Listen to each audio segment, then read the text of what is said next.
good to go? Yep.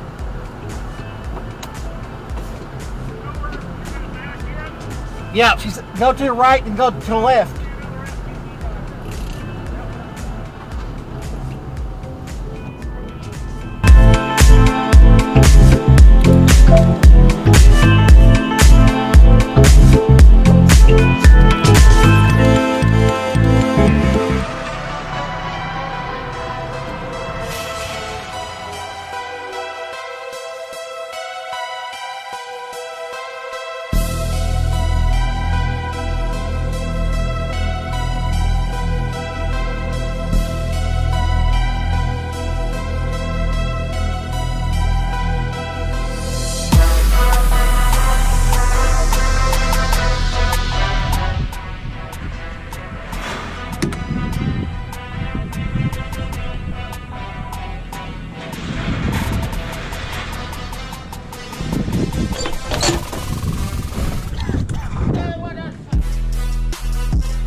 Ohio. Seems like we got another truck already in there. So just wanna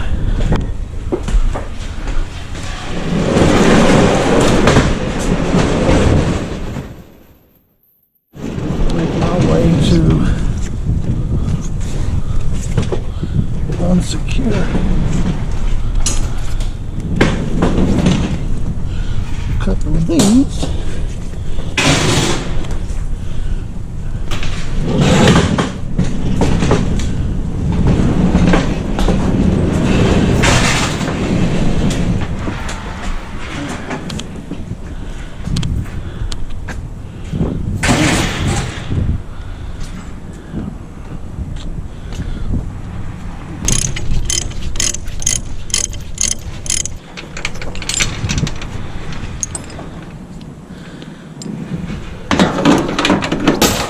Paper thin, boy, they cut you. You got to be careful.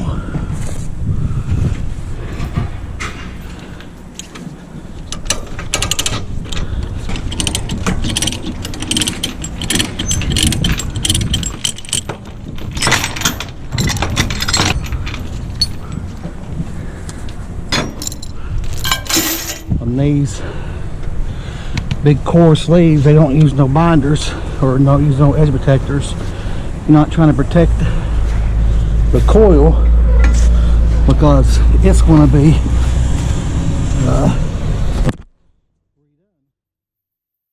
trying to protect your equipment.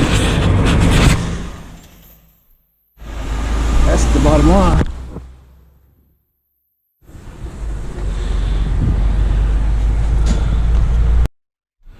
Now I can just go boom boom. Pull my chains.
What's up, everybody? We are sitting here in Toledo, Ohio, waiting in line to check in to get loaded. Truck's turned off, brakes pulled, just sitting here with the other trucks waiting. Looks like there's probably, I don't know, 5, 6 trucks in front of me. I've never been here before, I don't think. Maybe once, but a long time ago. So, really don't know the process, procedure, or whatever, but that is what we are doing at this moment. Looks like we've got a little bit of the petroleum pipeline, kind of our reservoirs, I guess, but wanted to get a video to you. Last week was a breakdown. DEF sensor went out on the old Kenworth, and looks like we are, well, looks like somebody moved up. I won't move up, but one tiny little spot.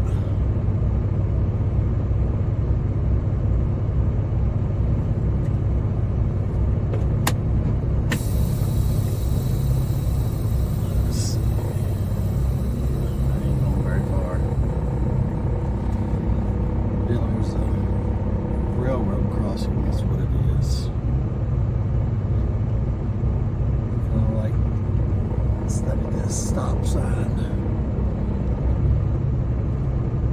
They're letting a couple trucks through, so that's nice. But yeah, the DEF sensor, so I picked up in Baytown, Texas.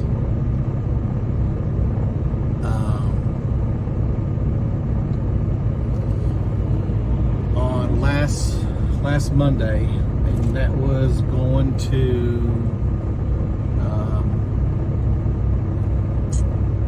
Morristown, Tennessee. So it was a kind of a nightmare load. Took me forever to get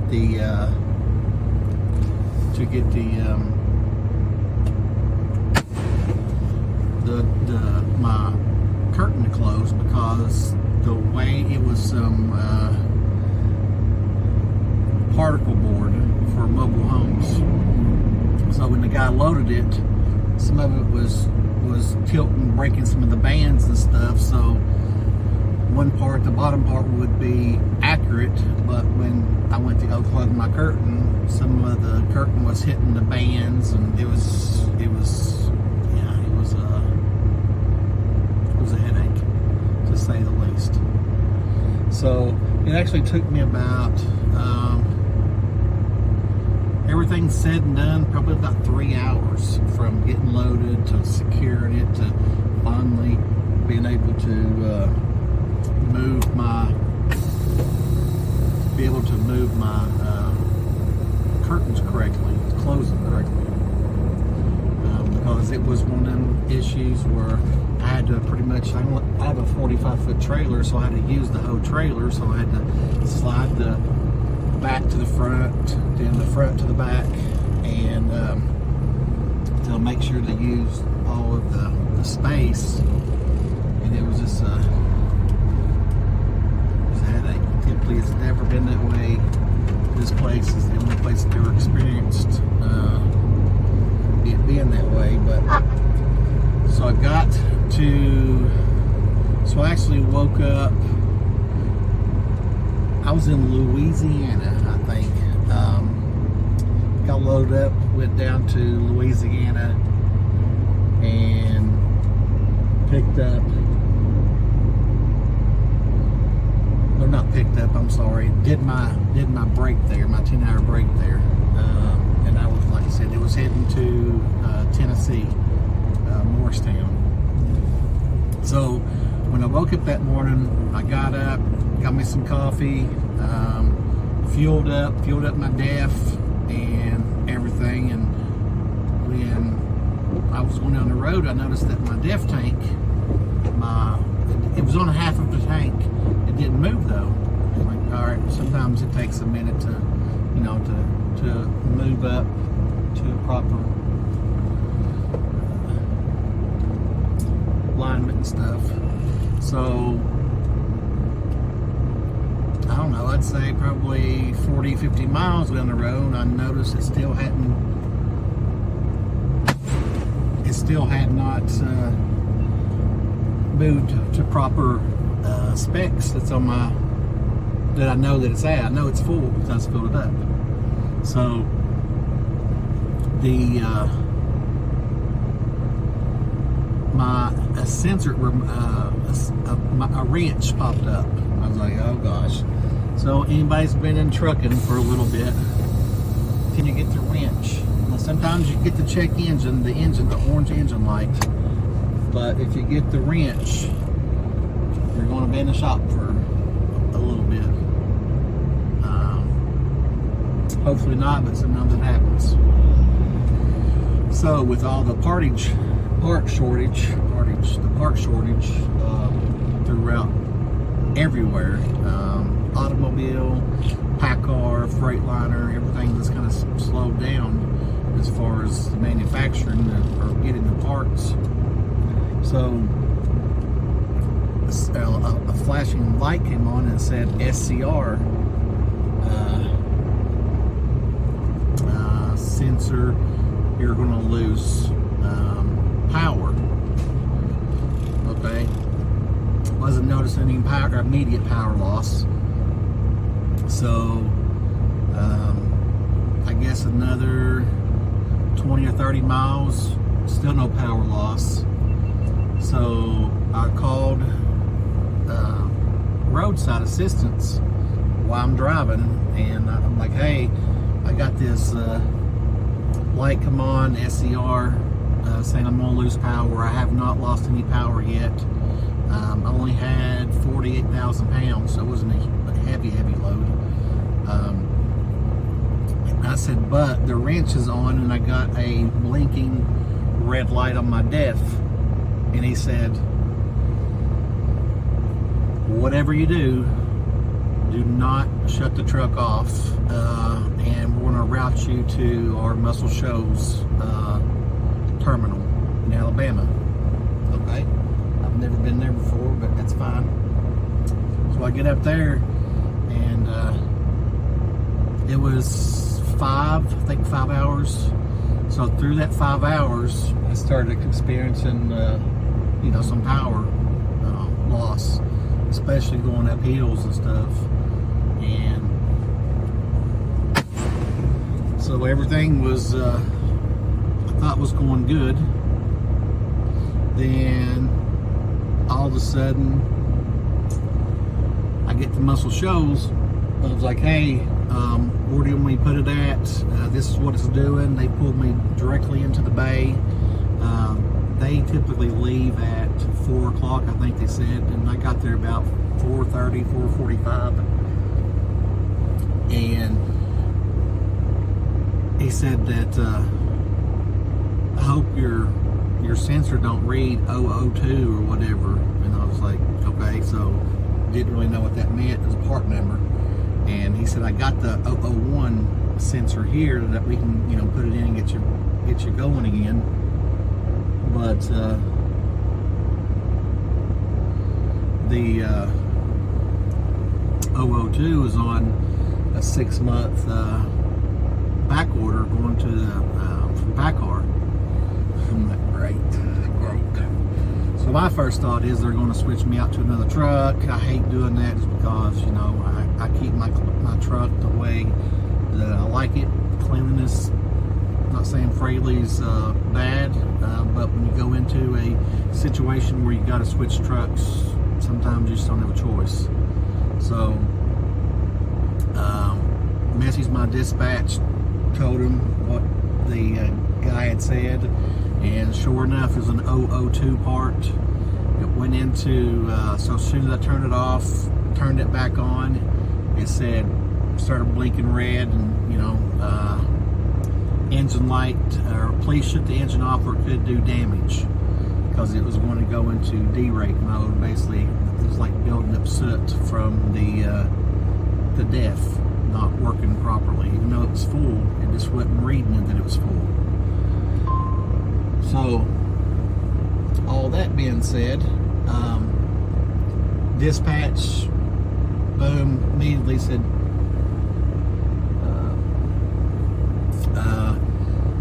we got you a hotel.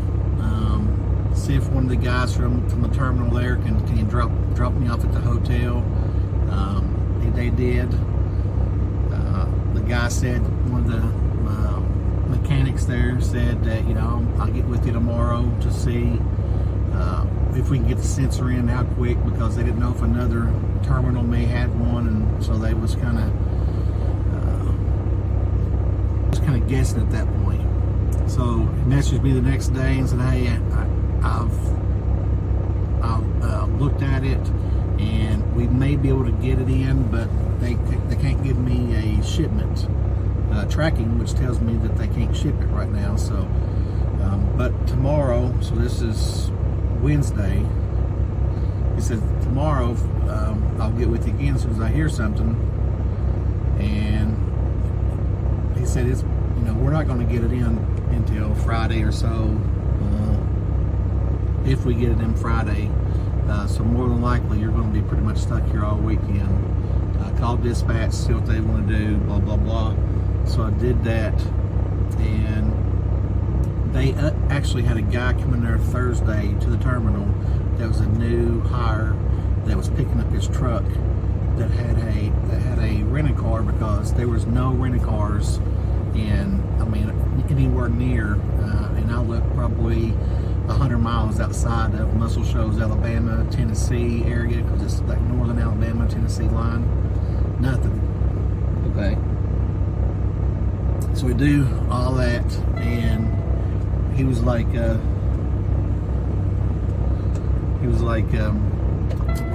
can get this rental car from this guy coming in, and you can go home for the weekend, and we'll call you on Monday to see where we're at with it. Fine, great. So Thursday, I got into the rental car and drove to the house and stayed there all weekend. Monday, got a message saying that the party came in, they had some issues with it, actually accepting the new part and derating and the sensor actually working properly to be able to make the truck run, but got it all squared away. And so now we picked up, delivered in Morristown, picked up in Tennessee yesterday. This now dropped the load that you see right now at the receiver. Then now I'm going to pick up at the in Toledo to take back to Tennessee, then pick up my load to take me back home for the weekend. So it's been an interesting 2 weeks, but having the exact same thing happen, being a lease operator, actually 2 years ago, and I was stuck in Austin, Texas, and I had a new 2020 that I'll link below to see that video, where I was stuck in Austin, Texas, with the exact same issue through Thanksgiving, and did not hardly get any breakdown pay. I got a little bit just because I was a lease operator, but it basically just covered enough to pay for the truck payment. Didn't make any money. And so I can say with F&S that they took care of me, made sure I was aware of what was going on with the truck, and So nothing but good things to say, but we'll get back here with you here shortly, because I'm thinking that people are going up here because this place requires a TWIC card, and if you don't have one, you got to get escorted, but if you have one, you can go on in. So we're going to try to skip everybody and go on in. I'll be back with you. All right, guys, so we are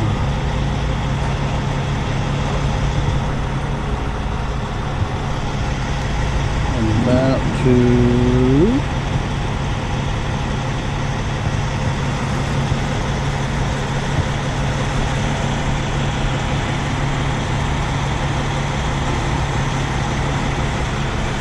we're about ready to get loaded up.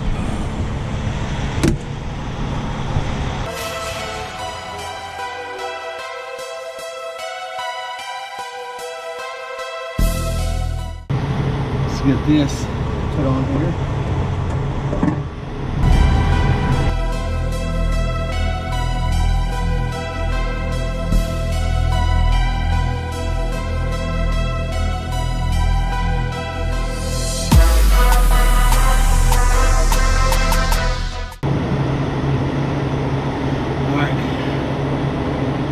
All we can do right now until we get loaded.